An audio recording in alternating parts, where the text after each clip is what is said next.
Baik, kita lanjutkan di materi sistem bilangan, yaitu bagaimana bilangan ini bisa dipakai dan bilangan ini. Karena sebenarnya komputer hanya bisa memperhatikan hal-hal yang terkait dengan 0 dan 1 karena terjadi perbedaan dari voltase.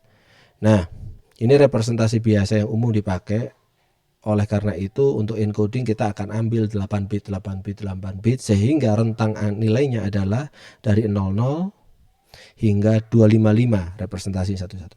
Atau kita bisa menggunakan notasi yang heksa, yaitu kita bagi jadi 2. Yang ini kita representasikan dari 0 hingga F, dan yang ini kita representasikan dari 0 hingga F. Oke, ini representasi heksadesimal yang biasa, yang lazim digunakan di dalam sebuah sistem komputer. Jadi ditandai oleh 0x biasanya seperti ini. Nah, ketika kita bicara organisasi dari sebuah memori di dalam sebuah komputer, maka addressing itu akan berada di rentang dari 00, hingga FFFFF. Dan ini akan menjadi rentang yang akan dialokasikan oleh compiler atau nanti operating system pada saat runtime. Jadi kalau kita bicara address komputer kita tersedia berapa, itu pasti paling kecil adalah address 000000, paling besar adalah FFFFF. F-nya panjangnya berapa? Bergantung. Kalau 32 bit, maka panjangnya ini itu adalah 4 bytes. Ketika arsitekturnya 64 bit, maka panjang ini itu adalah 8 byte. Ini semuanya bergantung dari arsitekturnya. Semakin panjang maka memory allocation atau memori yang mungkin Anda akses di dalam program Anda menjadi lebih leluasa. Tadi sudah saya sampaikan di sini ada 32 bit atau 64 bytes. 64 bits. Masing-masing punya kekuatan, kemampuan, dan masing-masing juga menjadi hal-hal yang penting untuk dilakukan. Ketika kita bicara terkait dengan memory allocation di dalam sebuah komputer, itu semuanya bergantung dari word size dari sebuah komputer itu sendiri. Bisa satu wordnya terdiri 32 bit atau 4 bytes, atau satu wordnya 64 bit, sehingga rentang memorinya ketika satu row itu adalah 4, dimulai dari address 00, mohon maaf, nanti lanjut address berikutnya adalah 04, karena 001, 002, 003 itu satu word, nanti address berikutnya adalah 004, and so on and so forth.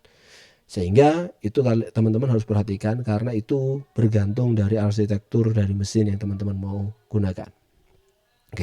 Jadi 32 atau 64 byte. Dan itu juga punya konsekuensi. Karena apa? Karena setiap tipe bilangan sudah punya konvensi dia akan mengoccupy berapa byte di dalam memori. Memori ini di sini bisa jadi virtual machines atau virtual memory atau real memory. Ya, kita bisa lihat contohnya kemarin adalah 4 byte itu untuk integers, tapi sedikit ada disagreement terkait dengan long and double di sini.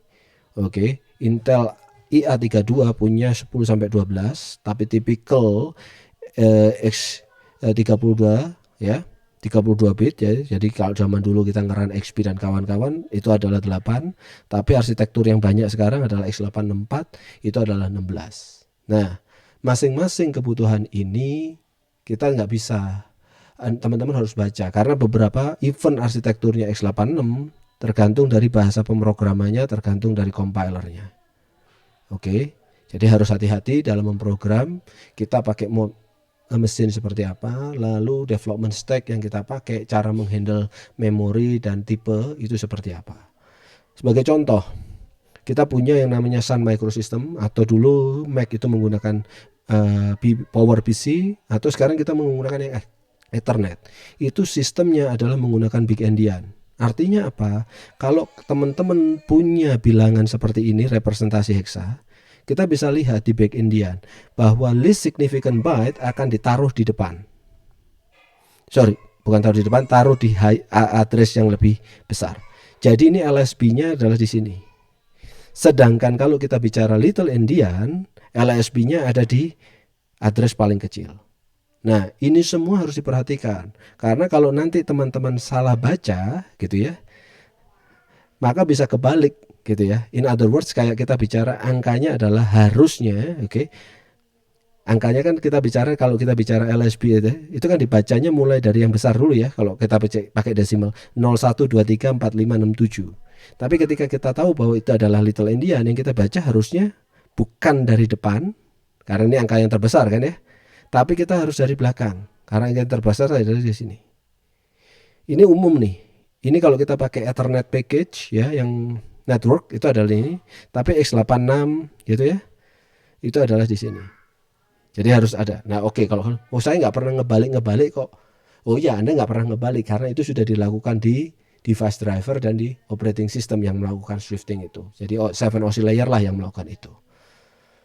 Baik, terima kasih.